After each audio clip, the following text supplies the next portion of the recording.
व्यंजन संधि से संबंधित यह हमारा चौथा वीडियो है।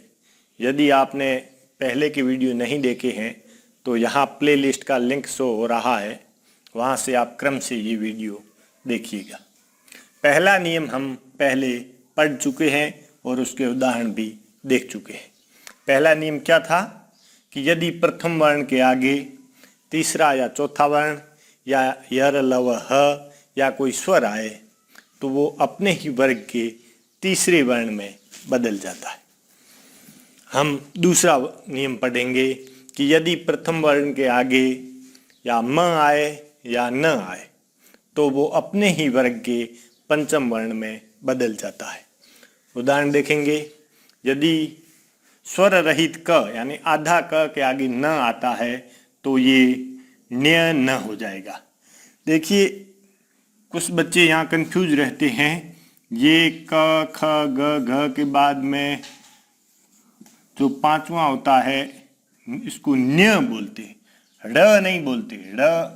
ड के नीचे एक लगता है, इसको ड़ बोलते हैं। ये न्य है जिसकी बिंदी यहाँ लगती है, इसको न्य बोलते हैं। परीक्षा में लिखते समय इस बात का विशेष ध्यान रखें। ये पांचवा वर्ण इस प्रकार से लिखा जाएगा, न कि इस प्रकार से। ये ड का रूप है, ये न्य है, इसको न्य बोलते हैं। वाक धन निपुण, इसको आप बाहर भी रख सकते हैं, ऐसा कुछ भी नहीं है।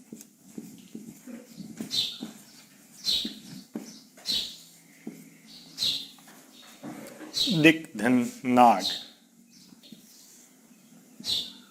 ध्यान देखिए, इसको हलंत करना जरूरी है। दिक धन नाथ। यदि क के बाद म आता है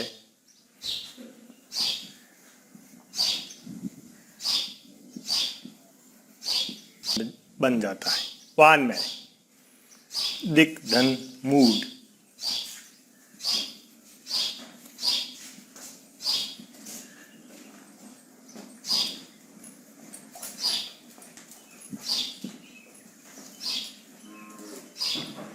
दिक धन मुख,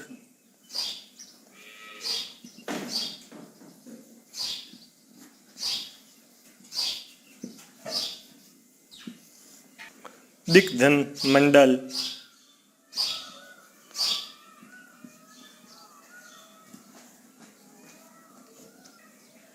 ऋक धन मंत्र,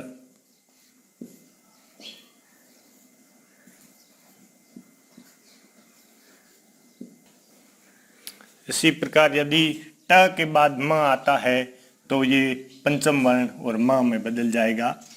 ये ट वर्ग का पंचम वर्ण ण है। ये परीक्षा में ज्यादातर पूछे जाते हैं।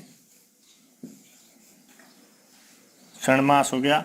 सठ धन मातुर,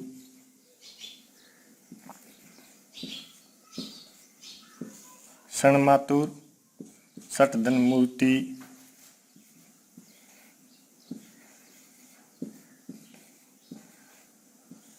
षण मूर्ति, सठ धन मुख,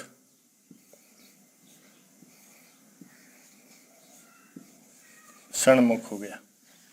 इसी प्रकार यदि त के बाद में न आता है तो ये अपने वर्ग के पंचम वर्ण में यानी आधा न में बदल जाएगा। जैसे वृहत धन नल,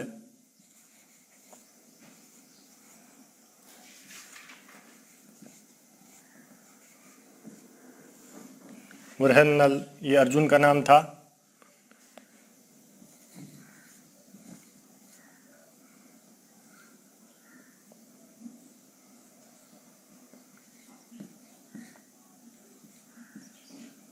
वृहन नेत्र, सत धन निधि,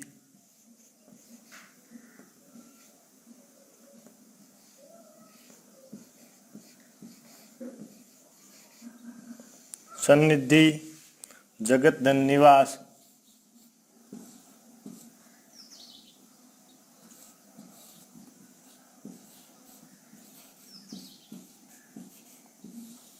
जगन निवास, सत धन विधान,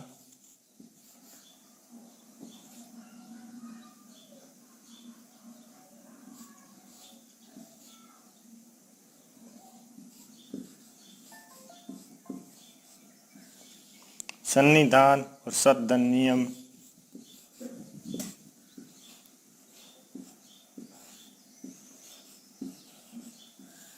सन्नी नियम बन जाएगा। सत नारी, सत धन नारी,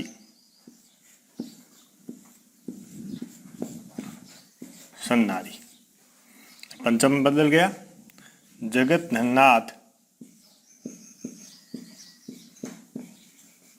जगन्नाथ। जगत धन नियंता,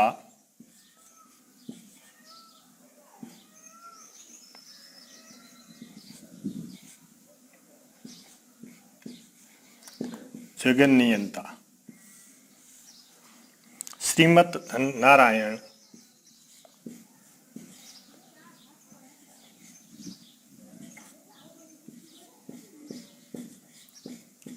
श्रीमन नारायण। भवत धन निष्ठ,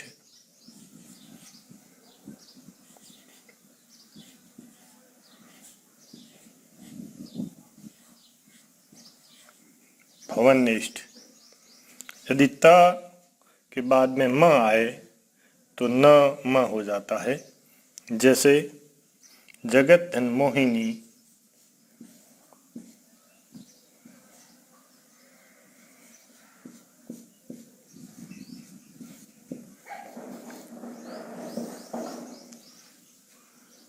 जगन मोहिनी।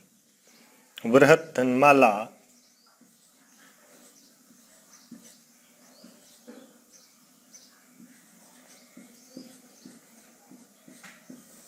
वरहनमाला। सत धन मान,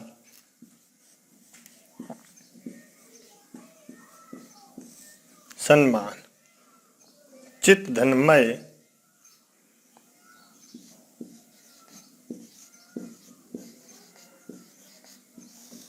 चिन्मय। इसी प्रकार जगत धन माता,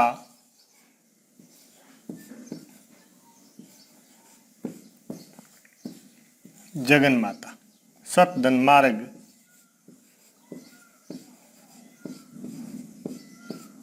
सन्मार्ग।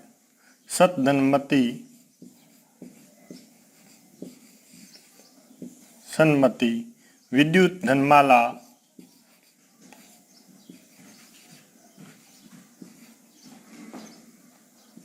विद्युन्माला।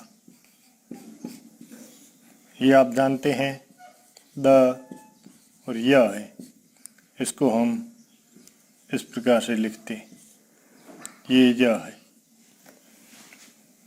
अगले उदाहरण थोड़े अलग से है। यदि द के बाद न हो तो ये स्वर रहित न और न में बदल जाता है। आप कहोगे कि द प्रथम वर्ण तो नहीं है। जी हाँ, द प्रथम वर्ण नहीं है, लेकिन त बहुत लोचदार है और ये कभी कभी द की तरह व्यवहार करता है। इसलिए त और द में अपभ्रंश तक आते आते बहुत से चेंज हो गए। इसलिए हिंदी में इसको मानक स्वीकार किया गया और हम उत की जगह उद, तत् की जगह तद, इस प्रकार के शब्द हमने थोड़ी देर पहले पढ़े थे। तो इसमें हम याद करेंगे कि यदि पद प्लस नग तो ये पन्नग होगा, यानी साप। देखिए यहाँ लड़के गलती से पत धन नग कर देंगे, जो कि गलत हो जाएगा। ये पद धन नग होगा। उत धन निंद्र,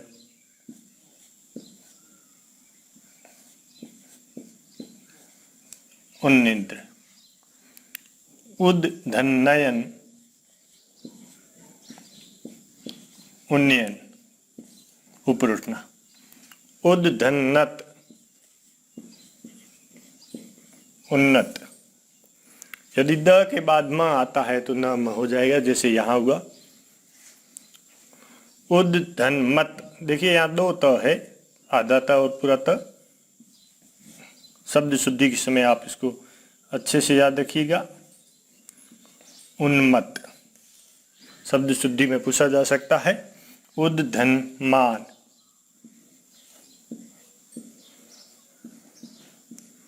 उन्मान, उद धन मिलन,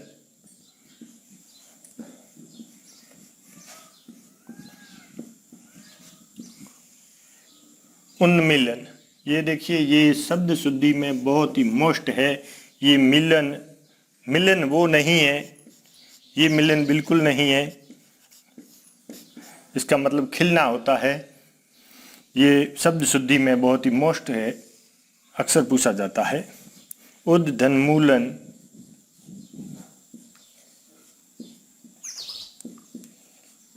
उन्मूलन, उद्धन्मोचन,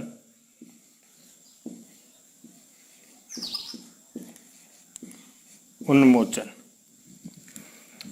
यहाँ देखिए, उद्धन्माद, उन्माद, उद्धन्मान, उन्मान, उद्धन्मुख, उन्मुख, उद्धन्मेष, उन्मेष, तद्धन्मात्र, तन्मात्र, तद्धन्मय, तन्मय, शरद धन महाधन उद धन सव, शरण महोत्सव, शरण महोत्सव। देखिए, ये जब आपस में मेल हुआ तो शरण महा बन गया, आगे उद मिला तो ये स्वर संधि से ये ओ में बदल गया और ये द त में बदल गया और स हो गया। उत्सव को भी हम इसी प्रकार करते हैं, तो ये शरण महा महोत्सव ऐसे बदल गया। यहाँ कुछ अलग हटकर है, तो हम इसको पढ़ेंगे। यदि री के बाद स्वर रहित द आए और उसका म से मेल हो तो वो न म में बदल जाता है। होना तो उसको न म चाहिए था, ये न होकर इसमें बदल जाता है। जैसे री फिर द आया फिर म आया तो ये मृणमय हो गया। देखिए, न नहीं आया, न आया। इसी प्रकार मृण मूर्ति और इसी प्रकार मृणमयी। यहाँ नियम के हिसाब से न आना चाहिए था, जो कि गलत होता। यदि री के बाद में स्वर रहित द है और उसके बाद म है तो ये ण में बदल जाएगा।